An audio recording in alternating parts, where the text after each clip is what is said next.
Good afternoon, everyone. Thanks for coming. We'll call the January 26th FARGODOME Authority meeting to order. Before we get to the minutes, are there any additions to the agenda? Actually, I do want to add just a brief thing on the food and beverage point of sale system, a update and actually a call for rejection of all bids. Okay. Put that up. We'll just go to additional items. Additional items. Okay. Okay. With that, is there a motion to approve the agenda? So moved. And second. First by Mike, second by Rick. All those in favor say aye. Aye. Opposed, same sign. Okay. Then on to number 1, approval of the December 22nd minutes. Move to approve.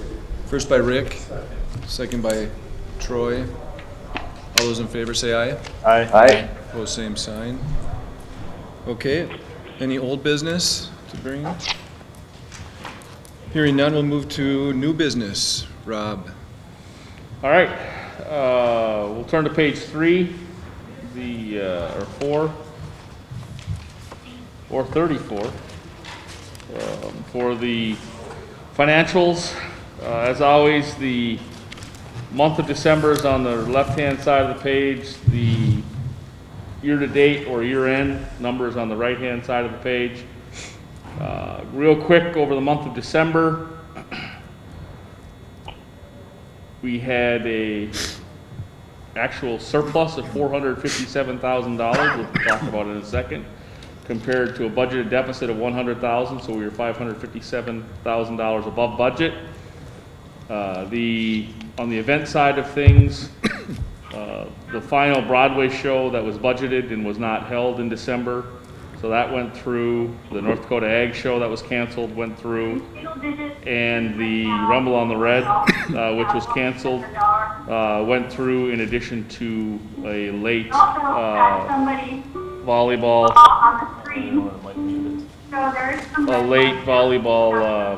Hey, Nancy. Nancy. Are you there, Nancy? If you're able to Nancy? share your name You're on mute.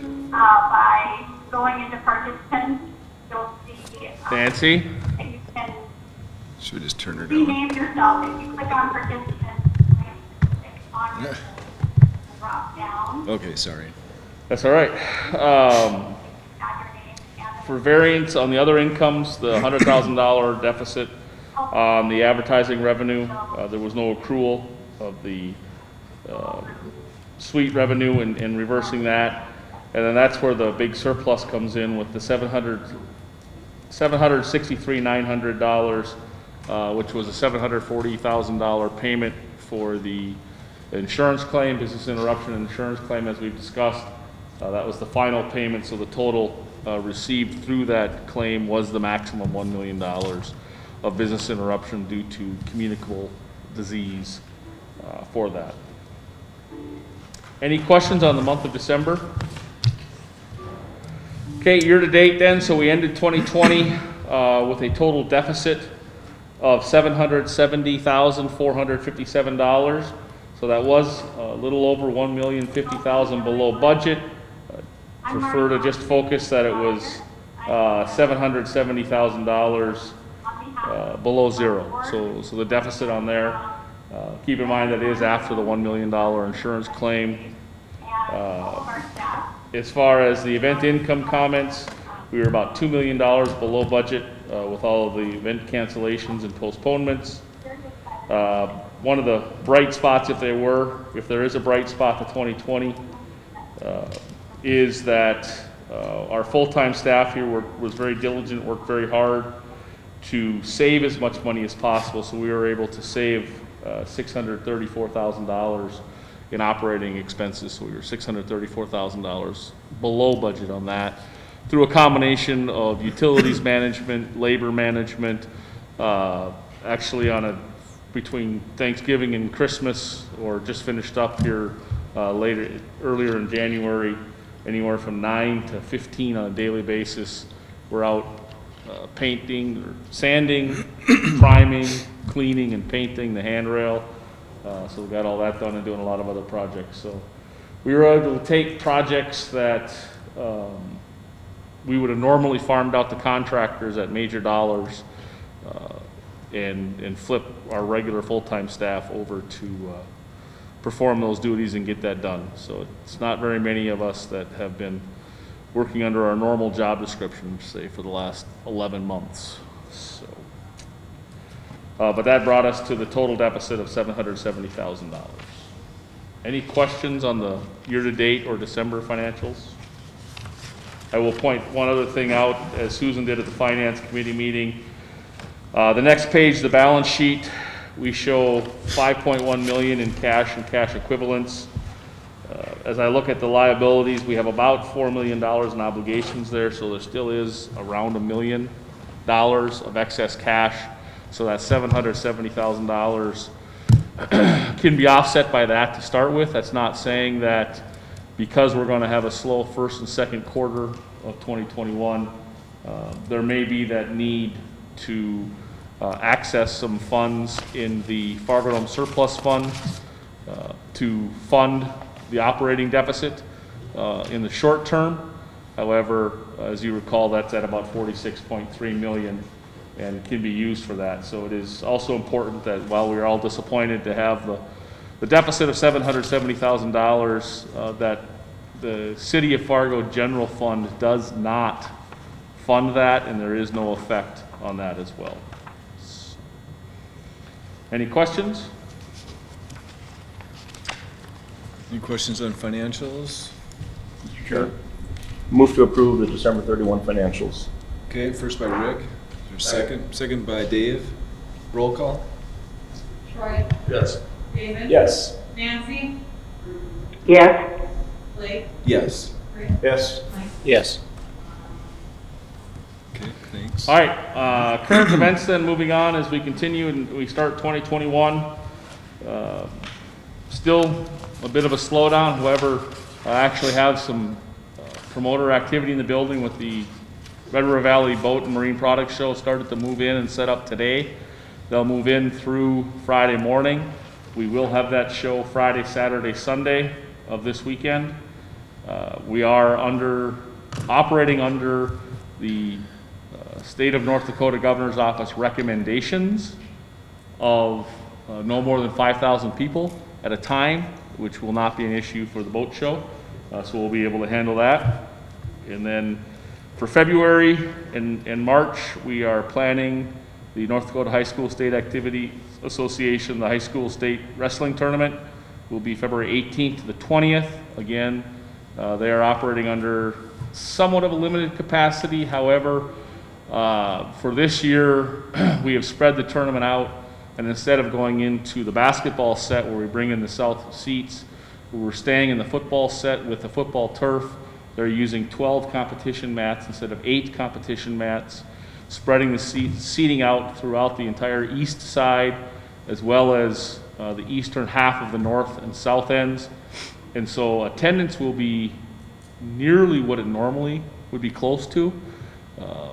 And then they are splitting, instead of having the wrestlers here all day, they're splitting them up by Class A and Class B wrestlers. So we don't have as many wrestlers in the building at any given time as well. So that'll be the 18th to the 20th, and then the NDSU spring football season is set to kick off on February 21st with a home game against Youngstown State. So we are anxiously anticipating that. That also will have a reduced capacity.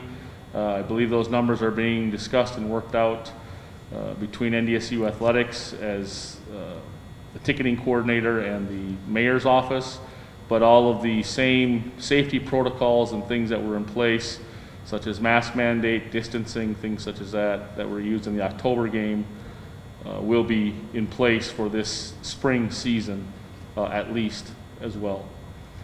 After that, then the first weekend in March, the Red River Valley Sportsman's Show will be here. That's that Thursday, Friday, Saturday, Sunday, first weekend in March. And then we have more UND, well, UND does come to town on March 20th, but NDSU football on March 13th and 20th against Illinois State and UND. So we do have events coming. We do have events Nice. returning. We will have suite holder and advertiser activity. So that's all very important and very encouraging. However, it is still pretty slow, comparatively speaking, for these first couple of months until things get going again. Any questions on anything? Kind of vibe you getting from the concert industry when they may be back?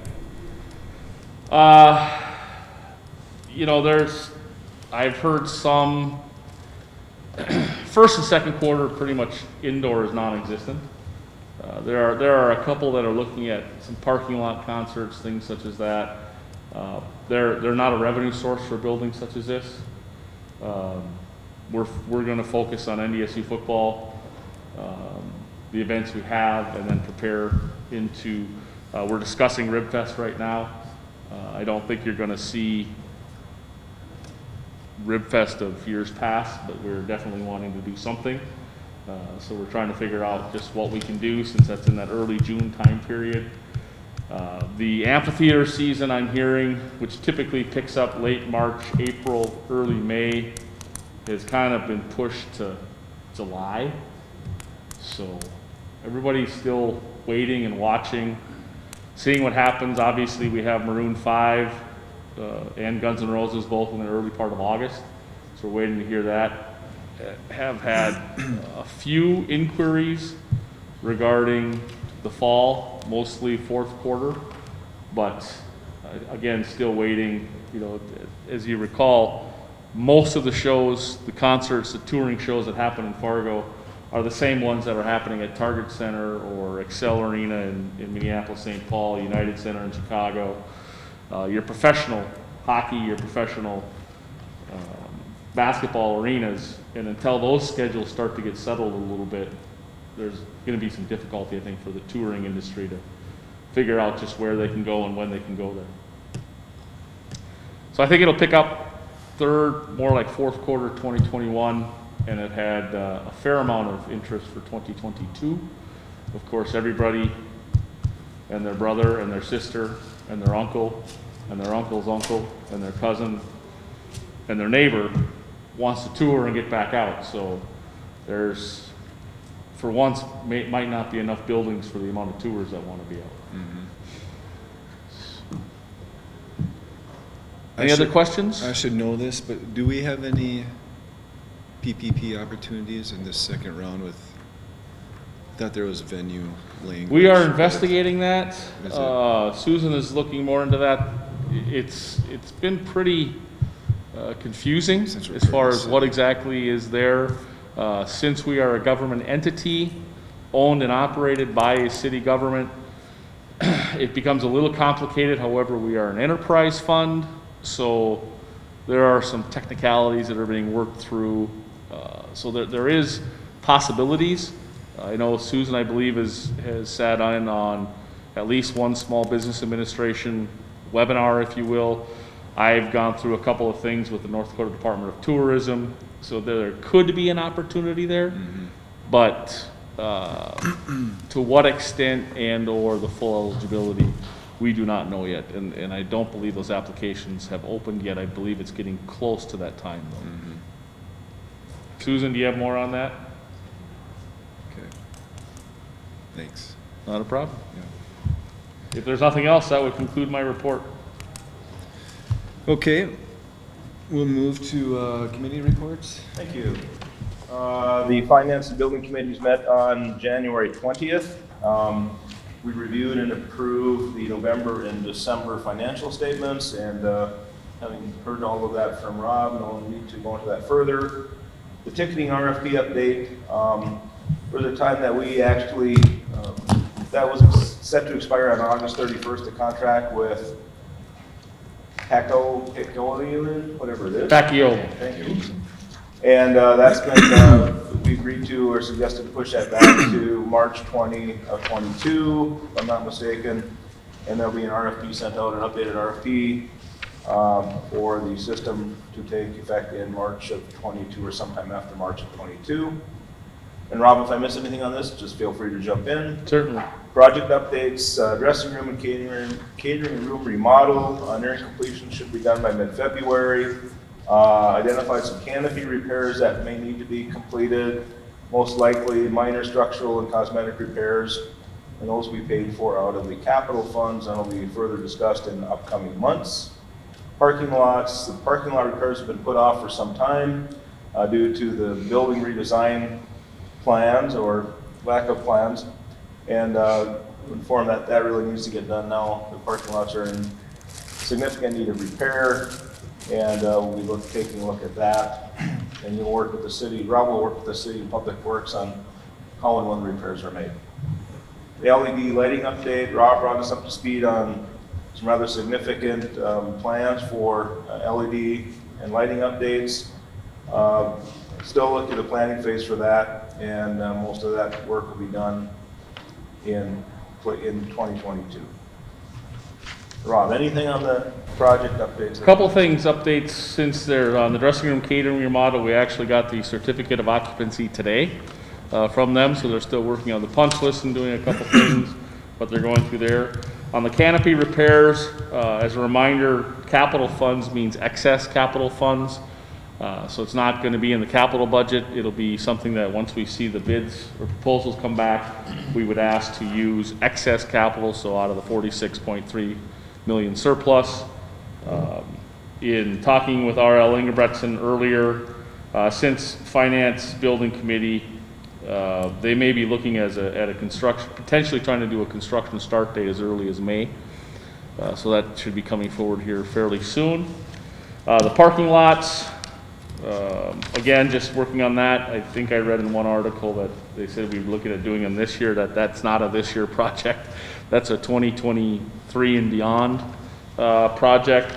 And as far as the LED lighting, again, we may be able to start some of that in 2022. However, based on the estimated $6 to $9 million cost of the entire things, that's not something that'll be happening in one shot. Any questions for Rob on that? Hearing none, moving into the RFP and funding approvals. First item we talked about was a building show and football communication system. They did send out an RFP to replace that system. There was $55,000 in the budget. The only response that was received back came back at about $82,000. The proposal price obviously was higher than the original budget, so there was a request for reallocation of some additional capital budgets to be combined with the $55,000, and we're able to do that and created a budget that would cover the $81,601 proposal on the system, and that motion passed for approval. The second item was a draft beer line replacement. I believe that system's been in place since the dome was built, and it's been under constant maintenance over the years. Upon review, they're looking at a complete replacement of the system. An RFP went out, and 3 proposals were received. Tap Guys came back with the lowest cost of $61,906, and there'll be some reallocations as well to cover that, because it was not in the budget, and with some reallocations of that, we discovered enough funds to cover the budget of that beer line replacement. Motion was made and approved for that item. Third item was building spotlights. Rob provided an overview of the request to upgrade building spotlights. There's a request to purchase 4 4K spotlights for the south catwalk. RFP was sent out for the spotlights. 1 response was received. HB Sound and Light responded with a total cost of $140,000. This item was in the 2021 budget for a capital budget amount of $150,000. Motion was made and approved to go ahead with that purchase. Next item was escrow balance and performance reports. The escrow balance of the permanent fund is at $46,372,000 as of November 30th, compared to $43.5 million as of 6/30/20. Net income year to date on that was $4,649,000, and 1 withdrawal for capital projects of $1.8 million, leaving an increase in that balance year to date of $2.849 million. think the return, overall return year-to-date is about 11% on that. That concludes that report. Any questions? I'll move to Thanks, approve Rick. the finance report. Okay, we got a motion from Rick, committee chair, so we don't need a second. We'll do a roll call. Charlie. Yes. David. Yes. Nancy. Nancy? Yes. Blake. Yes. Yes. Yes. Okay, thanks again. We'll move on to number 4, additional items in the F&B POS system. All right, so this is more just procedural. As you recall, we talked about replacing our point-of-sale system in the food and beverage department a fair months ago. I believe it was April or May. I believe it's fair to say that we were hoping we were going to be back doing major events sooner, so we rushed putting out the RFP, a request for proposals. We did receive 7 proposals back. However, as we dug deeper into it, further looked into it, there was more information we were looking for that wasn't necessarily contained in any of the proposals. The proposal was written that the authority has the right to reject all bids, and so at this time, it would be my recommendation to reject all proposing bids that were received as part of this and rebid the project as we have rewritten the request for proposal and is much more extensive and looks more into the weeds of some of the issues that we have with credit card processing and things such as that. Okay. If there are no questions, I'm happy to answer if there are, but if there are none, I would request that motion for rejecting all bids. Who do we pay our consulting to again? Spectra? Do we lean on them at all on this topic, or this has been all us? This has been As all far as- FARGODOME staff with Casey, Okay, looking at it and different things such as that. okay, And then obviously Susan. So the new request for proposal is written more along the lines of the ticketing proposal. okay, okay. So looking for a motion to reject all 7 Moved. bids. Second. This is Nancy. I would move to reject all Okay, and to reopen. okay, first by Nancy, second by Mike. It don't matter. Yep. Okay, that's it. Roll call. Charlie. David. Yes. Nancy. Nancy? Yes? Blake. Yes. Rick. Yes. Yep. Okay, any other questions or comments? Hearing none, we're adjourned.